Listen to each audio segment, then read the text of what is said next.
مليون تقريبا. انت خصمت من الحاجه و20 مليون بتاع 7 8 9 مليون واحد. ده كده ايه اوتوماتيكلي، او ممكن يكون اكتر. وبالتالي بيقول لك طب هل ده بقى هيأثر على شرعيه الرئيس القادم؟ يقعد يقول لك يعني ايه شرعيه الرئيس؟ شرعيه الرئيس يعني الاماره. يعني انت بتحكمنا باماره ايه؟ ايه شرعيه وجودي انا على الكرسي ده؟ انت بتتكلم ايه شرعيه وجودك يعني؟ باماره ايه انت قاعد واجع دماغنا وعم تتكلم في التلفزيون وكلام زي كده؟ ايه الاماره يعني؟ ايه الاماره؟ شرعيه الرئيس القادم ده يحكمنا باماره ايه؟ هل الرقم القليل اللي الناس هتنزل الانتخابات هيأثر على الاماره دي؟ على الشرعيه دهيت؟ خليني اقول لكم اجابتين. الاجابه الاولى ان قانونيا لا.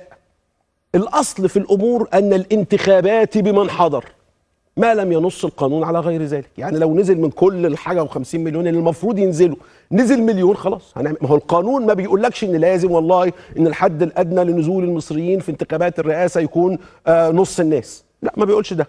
اللي ينزل ينزل، واللي ما ينزلش هيعاقب بال 500 جنيه والنيابه والقصص دي. لكن في النهايه ده قرار الناس بقى، تنزل ما تنزلش ده موضوع تاني. فقانونيا الانتخابات بمن حضر، ولكن سياسيا طنطرارارا طنطم. ايه اللي هيحصل سياسيا؟ في دلالات لا يمكن اغفالها. اليومين دول هم بيقولوا لنا شويه حاجات. اولا، اساليب الحشد الاعلامي التقليديه اصبحت اقل تاثيرا بمرور الوقت.